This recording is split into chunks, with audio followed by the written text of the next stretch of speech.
Lead Time is a weekly dose of leadership insights and interviews from Tim Allman and Jake Bessling. Lead Time is for any leader living in a busy world looking to be inspired, equipped, and empowered to lead others to their fullest potential. This is Lead Time.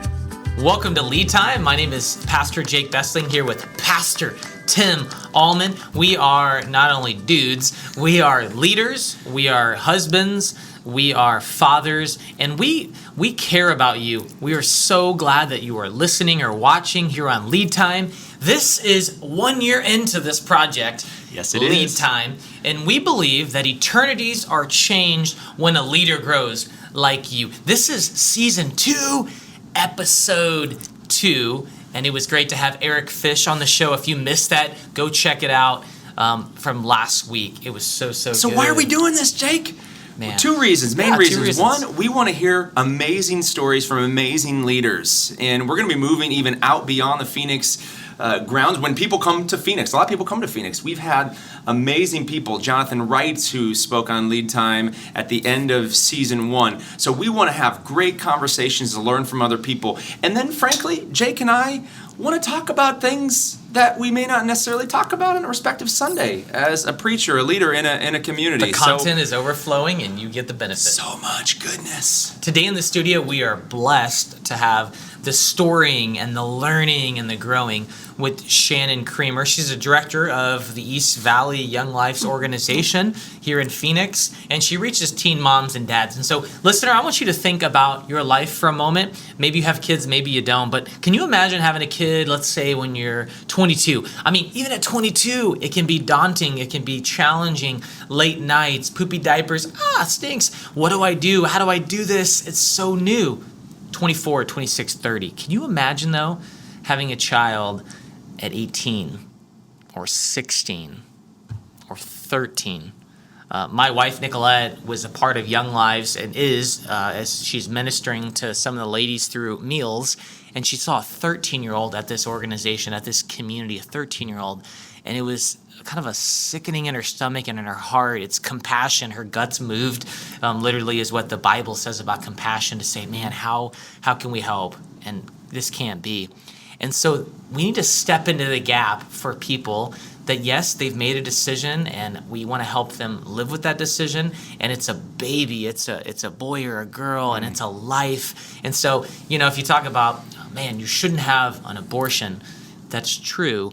But how do we help someone then when they chose life? We offer grace and love, and we step into the gap to care for their needs and speak the truth in love. And so that's exactly what Shannon Creamer is doing. And she, as she envelops and gives off her story today and shares it with you, has a little of that story where at 18 she found herself in a little bit of a tough situation. So Shannon Creamer, welcome to Lead Time. Hi, thank you so much. I'm really excited to be here today. Isn't she so bubbly? Oh, sweet. What a great presence. You're so natural. You bring joy Thank and you. love and peace and everything that's good. The fruit of the Spirit that comes from the Holy Spirit living inside of you so evidently, which compels you. You cannot help but serve, die to self, and give your life away to other people. So tell us how you developed a passion for young teen moms. Yeah. So just kind of a little bit about my story. I was born and raised in Tucson to a very, very loving family. My parents love the Lord and they love each other still to this day. I was raised in the church, and so I grew up knowing who God was and the difference between right and wrong. I also grew up knowing what love was. But I was a very rebellious teenager. Sorry, Mom and Dad. I turned to drinking and drugs and eventually having sex, looking for love in all the wrong places. And I found myself pregnant at 18 years old. And, like I said, I did grow up in a loving home, but I also grew up, knowing that you don't get pregnant before you're married and you don't have sex until you're married. Sorry, I don't know if I'm allowed to say sex on this podcast. Oh, you are. It's okay, fine. Great. It's in the Bible. Awesome. God created it. Yeah, right? So, at this young age, I was faced with this decision, and, I think it was a difficult decision for not only me, but for my parents. What are people going to think? Like, we're really involved. My dad was an elder in the church, and you just don't bring your daughter to church when she's pregnant out of wedlock.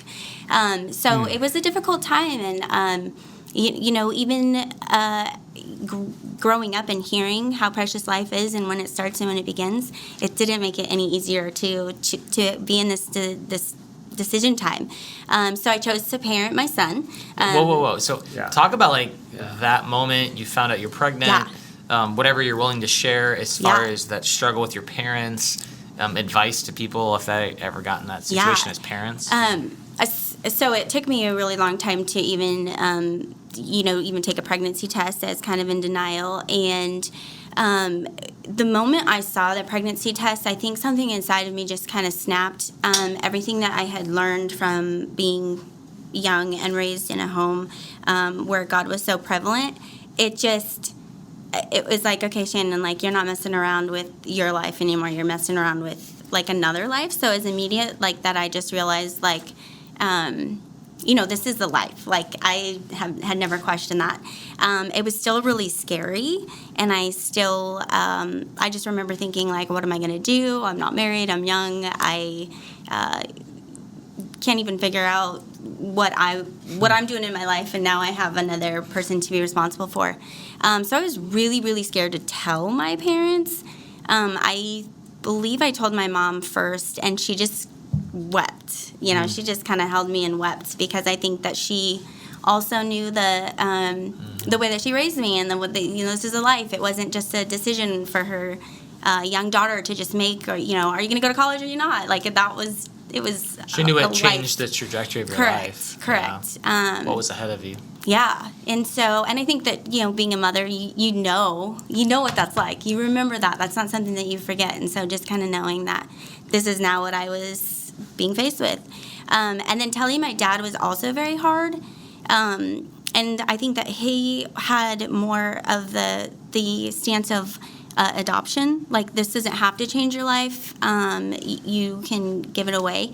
But I think even early on, as my mom and I have talked, as we've been older, she began this love affair with her then grandchild. And so there was this very split feeling in the house of my dad's like, no, you still have to have a life. You still have to go to school. You have to do all these things. What are your goals? Right, future, right. And my mom's like, feeling compassion and empathy for me, because she knows the love affair that begins once you realize that you are now carrying a life. So, yeah, it was a difficult time for all of us. And the father was saying abortion. So I had abortion, adoption, and then I had all these things going on in my head, and all these people speaking different things into my life. And there was even a point where I was like, well, I could probably do this and not ever have to tell my parents. So there was like this, it was just a battle. So many inside. voices. Yeah. So amazing. Complex. Yeah. The one thing that hit me in your story is your mom's desire to not move to shame or to even blame, which are really the two first sins in the Bible. We got to hide, we're shameful, and then we blame other people. How could you? And I'm sure there was a little bit of that, come on, this isn't who you are, right? But her ultimate posture toward you was a posture of love and care, acceptance. We're going to move forward, and God did a miracle in her heart. And then I'm curious, when did your dad kind of come along to the decision you and your mom made? Yeah, I would say that my pregnancy was hard for my dad the entire time, and my mom, I remember talking to her a little bit about it. Like, Dad's not excited about this. Dad's not excited about this. And at that point, I was living at my parents' house, and so she said, just wait until he sees the baby.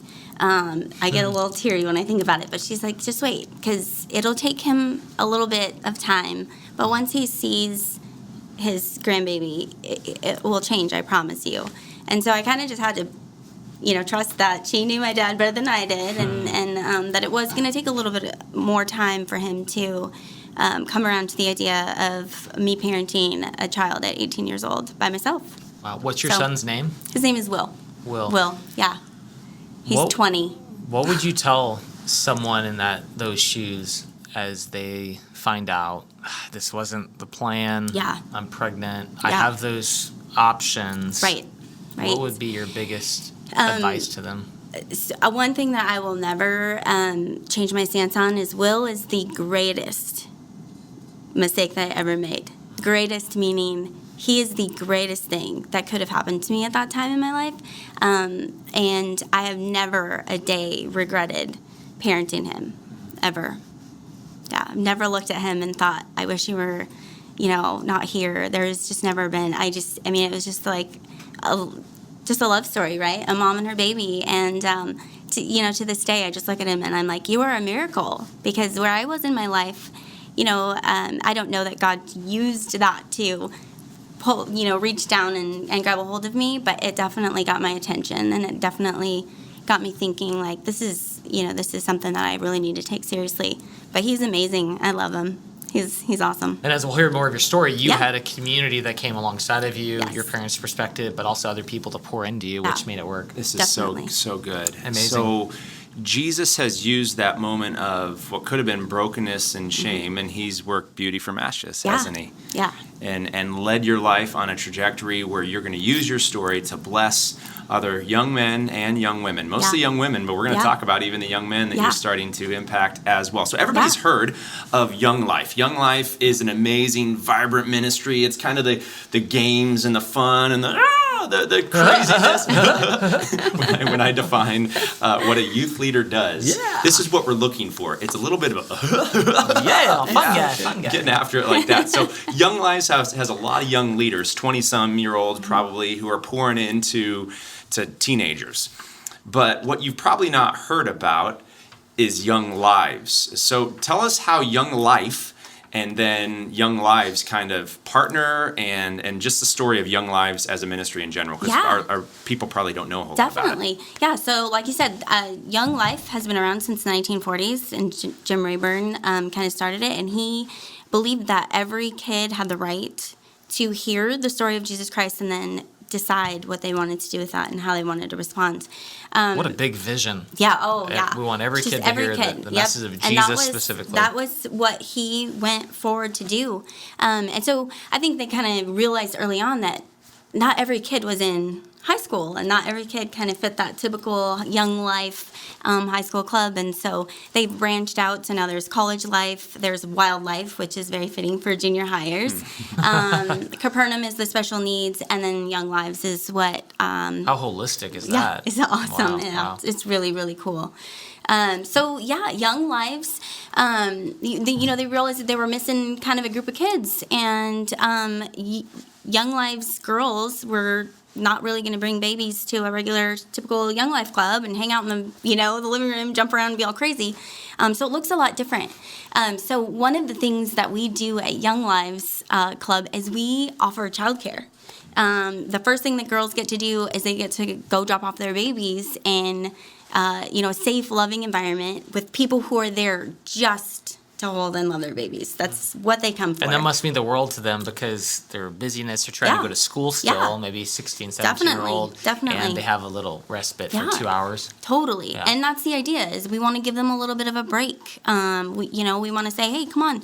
Like, you don't have to worry about your baby and where they are for the next 2 hours. Like, we just come and take a little break. Just breathe for a second. And then the other thing we do at club is we have a lot of fun. We get a little crazy. We play familiar music. These are kids who wouldn't normally set foot in a church environment. Right. And so, we want to make this an environment where they are not intimidated. And so we have a few familiar things for them. One just being music. And then we get up there and we play games. We get crazy, we get messy, we get silly. And we laugh a lot, because we know that laughing together and basically saying, like, hey, we're not above getting a little bit stupid.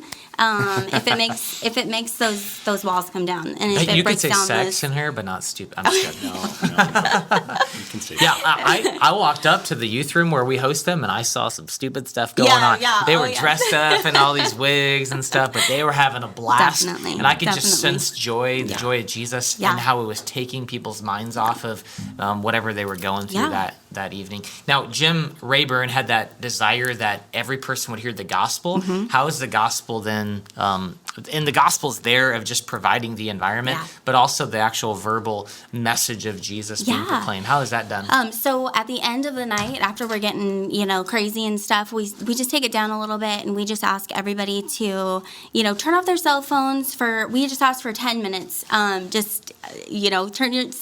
your cell phones, give this person respect. They've prepared something for you. And so just listen for the next 10 minutes, which is pretty easy. If you kind of give them a heads up, like, this isn't going to be 30-minute long. Like, I need 10 minutes. So somebody gets up and shares a prepared talk for them. And the way that we do it is we do a progressive talk. So we have 10 clubs, and so every time we meet, they will hear a little bit more of the gospel, starting with who God is and what he's like, just the character, and then ending with Jesus dying on the cross and being raised again.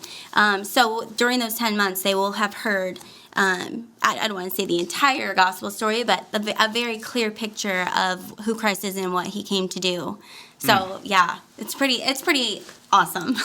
Are there like baptisms? Do you get them connected to a local church? I mean, I want to hear the story about how we're partnering with y'all as well. My goodness. But what is that connection then after they've heard the gospel message?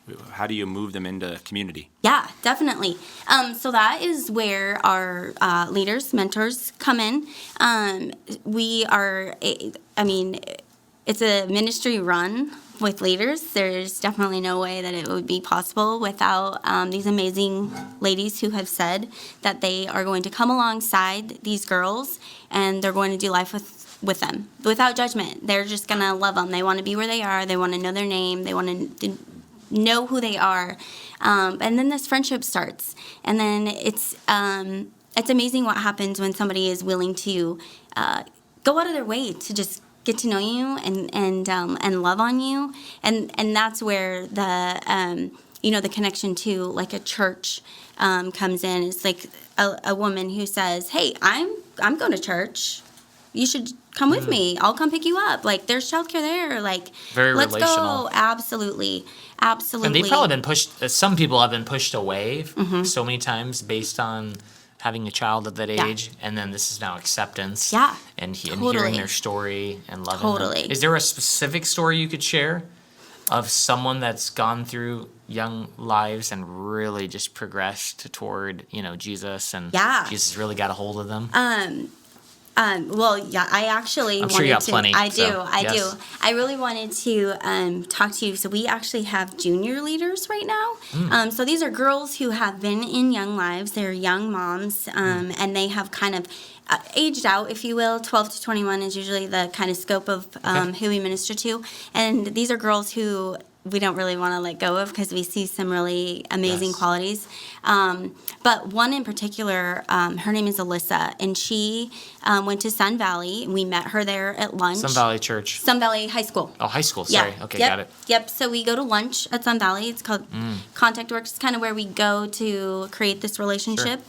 And so someone invited her to club, and she ended up coming. She had a blast. She was really, really thankful that she got invited. And then, she came to club a couple of times. She had a blast, and she ended up going to camp and giving her life to Christ. But before that, she was in a really dark place. Her parents were not parenting. She ended up having to kind of raise her younger sister. And right around the same time that she tells this story a lot better than I do, by the way. Right around the same time that she found out she was pregnant, she also found out that her younger sister had stage 4 liver cancer. Oh my. And so her world just kind of crashed around her, and she was just in a really dark place. About a month after her daughter ended up being born, she lost her daughter, or her sister, to this cancer.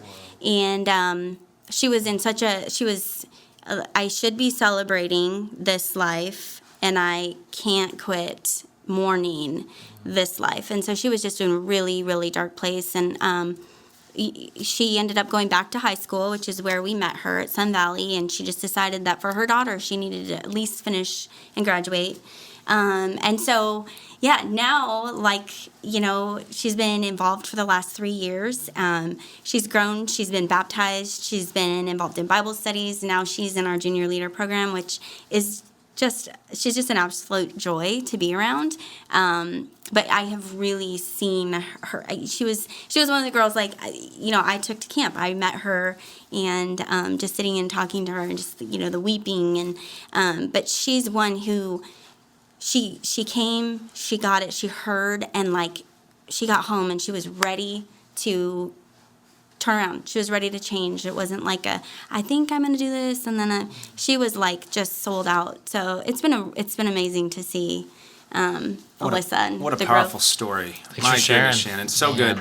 So I recently saw the movie Unplanned.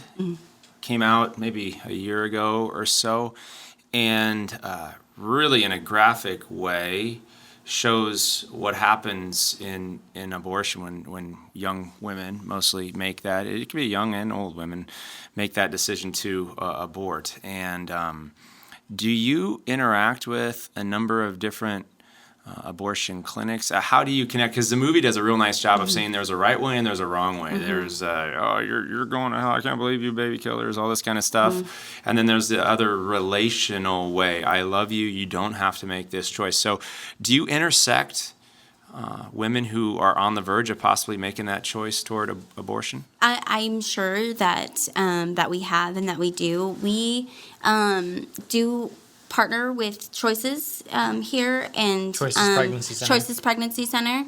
We really love them, and I feel like they're kind of on that front lines in those decisions, and then we're kind of like that second step. Like we see, I would say more that either don't have the means or a way to end this pregnancy, and so they're kind of just they're just going to parent because they don't have a choice. Or they've already decided that they're going to parent these kids. But we definitely, you said pro-grace when we first started this. That's it. We've all made mistakes. We've all done We all things need in our Jesus. past. We all Absolutely, need grace absolutely. from And him. there's no level of you might not get as much, and you might get a little more. Yep. We all Yeah. have been down that road, and whether it's a previous abortion or anything like that, there's just And the grace of God covers all of our sins. Absolutely. So thanks for being so vulnerable as a Absolutely. leader to share your story. And I'm sure that's really impacted the people that come close to you then and become mentors. We're going to talk mentoring relationships here in a moment, but you had spoken on this grace that was given. Now, some might say, wow, I've seen the show, it started in 2009, Teen Moms on MTV, and it seems like it's glamorizing the teen mom, can I say movement? No, but like this, okay, it's kind of cool to be a teen mom. You get a show, you get all these accolades, you can complain on there, you want it this way, everyone help me. So how have you seen that show been, help maybe glorify teen moms? What's the real true life there? Yeah. So I do remember, when that show came out. I'm not super familiar with it. I think I might have watched like one episode or something. It could have been frustrating for you too. Yeah, like, this you isn't go real like, life. wait, it really is not real life, and I think that you learn that very quickly when you are pregnant and you do become a mom. There's not someone taking your picture or videoing you and in your living room and helping you out, when we talk about this and like just the view that the girls have, I think that the main common thing that we see is a very, very skewed and broken view of love and how it is demonstrated. I think in our world, in our culture, we just have a very, very tainted understanding of what true love is actually looks like. And some of our girls, have just been so abused, neglected, and hurt by those that are supposed to love them. So, whether it's wanting to get pregnant to have somebody that loves you unconditionally, or wanting to keep somebody from leaving that you think, I don't know what the heart is behind that sometimes, but I do know that these girls need love, and they will take it any way that they can get it. And that kind of brings me to my next thing, is that some of the girls that we come across have been actually sexually abused by people in their lives, or even impregnated by their own father. So when you think of kind of glamorizing and people wanting to go out and get pregnant, there's a lot of girls who just didn't have a choice in that. And so that's really that's just a really thing, like a hard thing. But when you talk about real life, that's real life. I hate to even say that that's real life, but that is. So God uses people, disciples, to tend to the brokenhearted, and he comes close to us through other people. So thanks for being there to lead a team of people that then tend to the brokenhearted in those ups and downs. And we don't want to stereotype any story, and so the long and the short of what I just heard was to get to know people's stories. We, Tim and myself here, are so jacked up excited that over the last 6 years, we've had about a dozen ladies and some men that have got involved with Young Lives right here on our campus. Young Lives is a national organization, so if you're a leader out there that has access to a church and you could partner with them, this would be a great opportunity. If you live right here in Gilbert, Arizona, and you'd like to partner with Christ Greenfield and Young Lives, please just email us, Facebook us, YouTube us, tweet us. We'd love to connect you to Young Lives. Yeah. Now, about a dozen women that come, they usually are serving in the kitchen right now, and they bring a meal. They use Thrivent, if you know Thrivent, gift cards to support the meal. These are the volunteers you're talking about. Volunteers. Yeah, thank you. The volunteers from our church. Yeah. My wife, Nicolette, has just kind of seen that as a source of ministry for herself and loves it, loves you, and loves to see what's going on. Now, it's kind of tough, though, to take the jump from I'm going to serve a meal monthly to I want to be a mentor to these moms. And so let's switch gears here to talk about mentorship. We all need mentorship, and we all need coaching. But we do live in a world where it's like, man, I'm pretty good. I mean, I'm good stuff. I don't really need help. And if you're a mature Christian, a mature person, you really know that you're not that good. You really need help. And even like the PhDs of the world know the more they get to know what the less they know. The more they learn how much they don't really, they don't really know. So let's talk mentorship. How important is mentorship in these teen moms and dads' lives? I would say that the mentorship is probably one of the most important parts of the ministry that we do. It is relational. I just think of how Jesus did his ministry. He had 12, and then he was really close to 3. And so I think that that's really where the change happens. We can have a great time and play some really fun games and laugh a lot at club, and you can even hear a little bit of a message that kind of resonates with you. But when you leave at the end of the night, it's the person who's calling you and saying, hey, what did you actually think about this? And the person who's going to challenge you to maybe go a little bit deeper. When you leave the Young Lives doors, what happens? What does life really look like? And I think that's best shown in a personal relationship, and somebody who says, I did this. I did this. My kids are grown, or maybe my kids are only a couple years older than yours, but I've been there. I remember those sleepless nights. I remember not being able to get to a doctor's appointment, things like that. But then things in life too. That somebody who's constantly being there, pouring in that love of Jesus Christ and being that example in the hands and feet, is really where the changes and the seeds kind of start getting watered. I think the church has done a disservice to just the normal baptized follower of Jesus in saying it's about the show rather than the grow. There you go. There's a preacher statement for you, right? But it's about coming and having this mountaintop experience when I encounter, and there's hundreds of people around me, and I hear a word, but then the simplicity of Jesus' discipleship, which you heard Eric Fish talk about last week, it's life on life, it's messy, and I think a lot of times we don't want the mess. We realize there's this discontinuity. We don't want to expose the mess in ourselves, and we don't want to welcome the mess of other people, but it's through the mess, through the brokenness that we encounter Jesus. Absolutely. He didn't come for the well, he came for the sick, right? Yep. Absolutely. And so that's what mentorship is, or discipleship, apprenticeship, whatever you want to call it, all sorts of adjectives for just life on life. So Right. as a leader of a Right. program, Yeah. Young Lives, you are leading leaders. The ups and downs, the dealing with the I don't know if I want to wade into the Yeah. mess. So tell Yeah. us your story, or Yeah. even some tips on Yeah. what it looks like to lead leaders. You're absolutely right. I mean, this life gets messy, and it is a big step, because when you do life together, you get a little bit messy together, and sometimes you can't hide that mess from one another when you're That's right. living that close. I definitely encourage my leaders. I mean, this is, I have a handful of stories like Alyssa, but then I also have, stacks of stories that didn't turn out that way.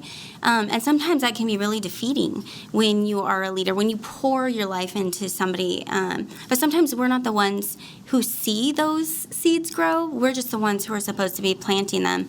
So I think that really just encouraging my leaders not to give up, not to quit showing up, and not to forget what we're doing this for.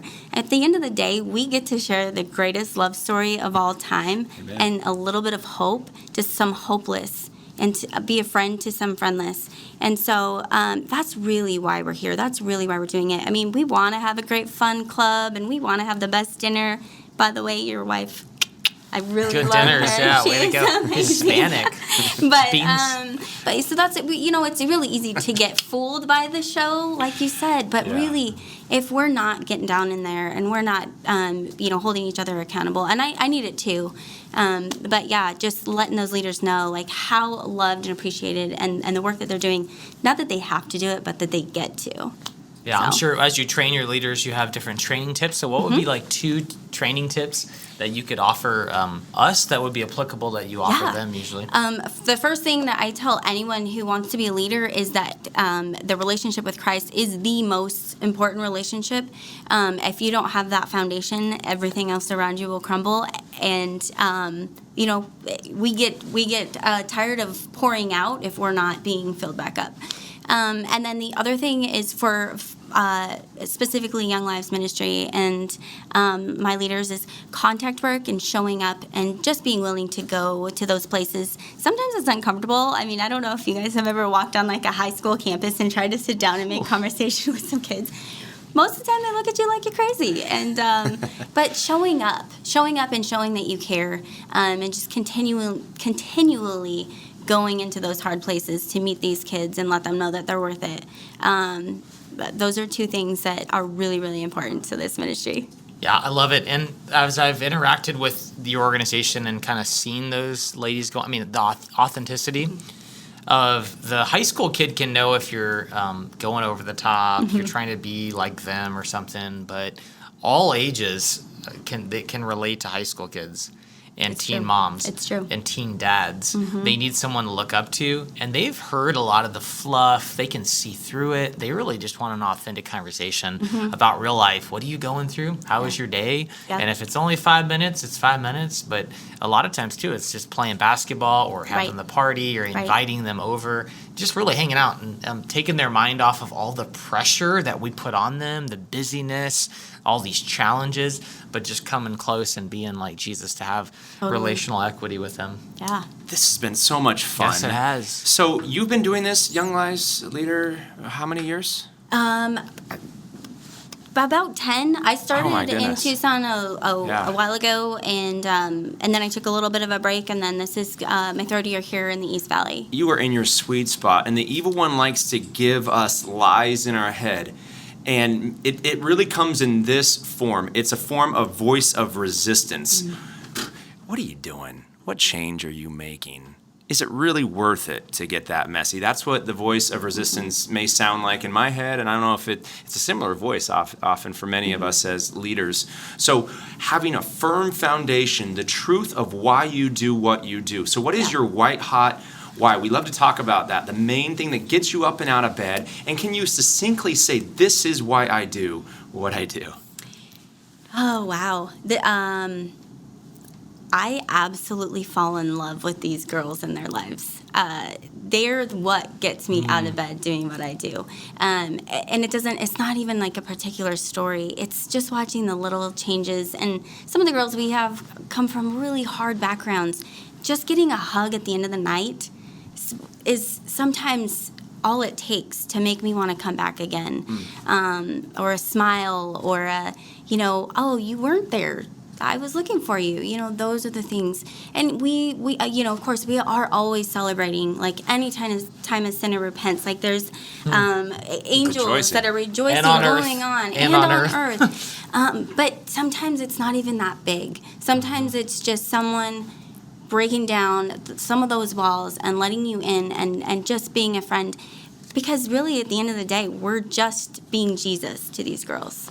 Amen. But that's what. And a big win, they it just is. actually showed up. Yeah, exactly. And you have, speaking of showing up, you have some men showing up as well, young men, young fathers. Yes, and what we are your do. needs when it comes to mentoring, discipling them? Yeah, so, they come from kind of the similar background, but they're just young dads trying to provide for their families. So a lot of them have dropped out of high school. They haven't been able to finish because they are now working to provide for this family. But it's so cool to see these dads who are sticking around and trying to do it right. And they just, with a little bit, I believe, with a little bit of discipleship and a little bit of direction, that we can change generations. We can change families and young lives. If we just had a couple guys who, it doesn't have to be, there's no specific age. You got to be able to deal with teenagers and sometimes, getting hung up on and they don't show up all the time when they're supposed to.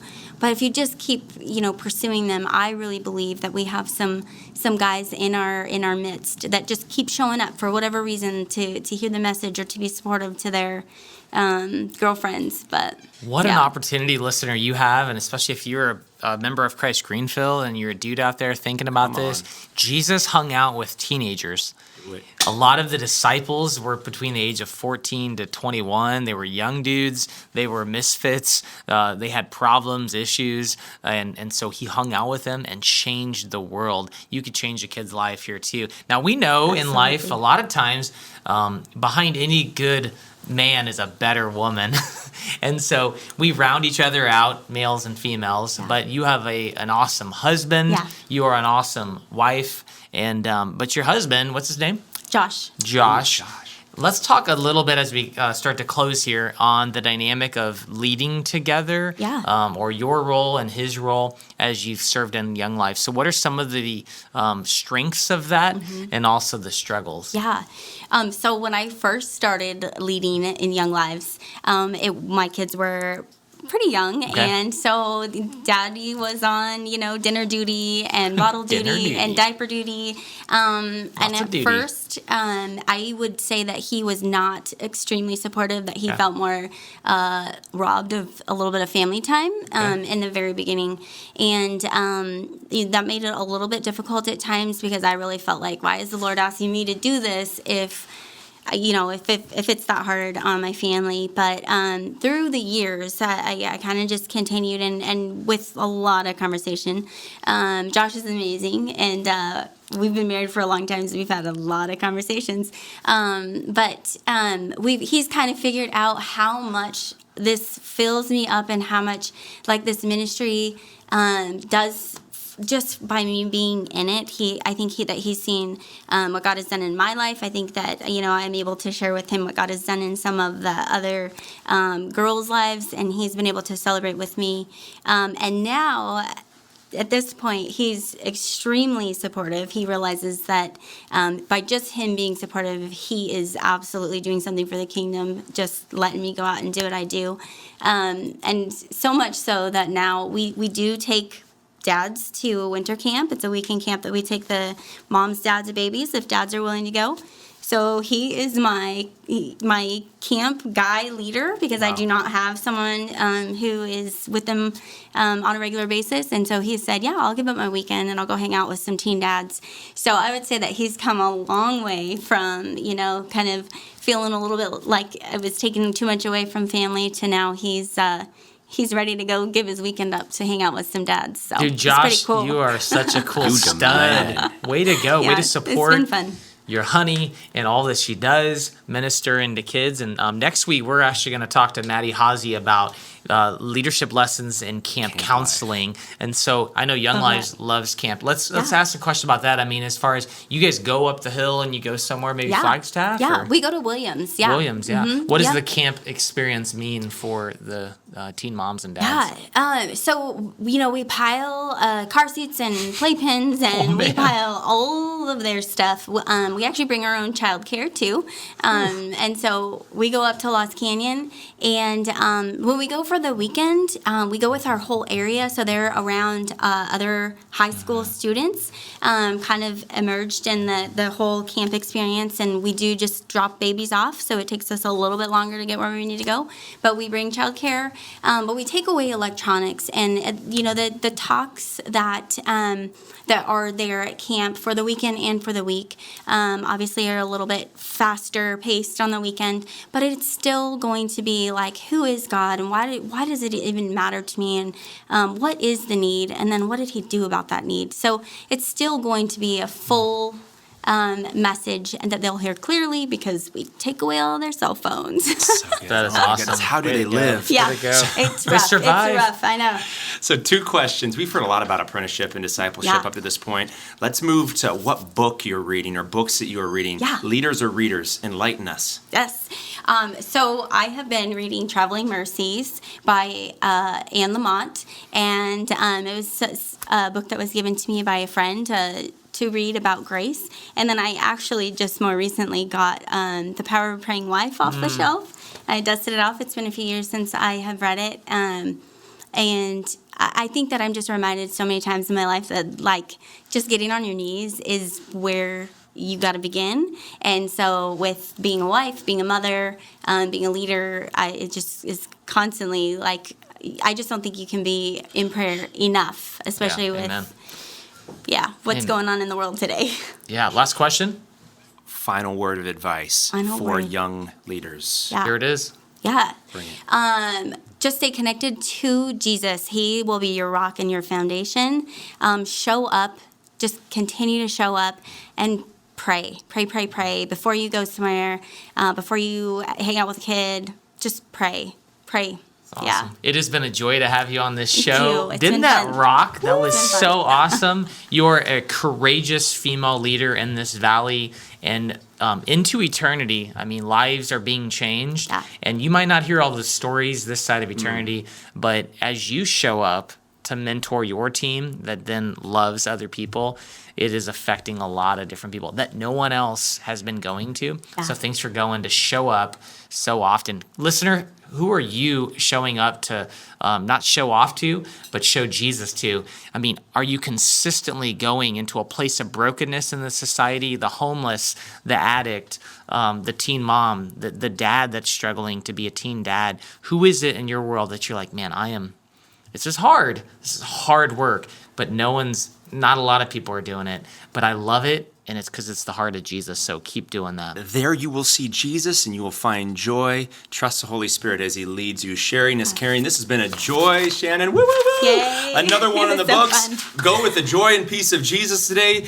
Get this word out. We're on YouTube, every social media handle, Google Podcasts, iTunes, etc. Make this day amazing as you mentor people walking through the brokenness of life. We'll see you next time on Lead Time. Peace. Keep mentoring. Peace out.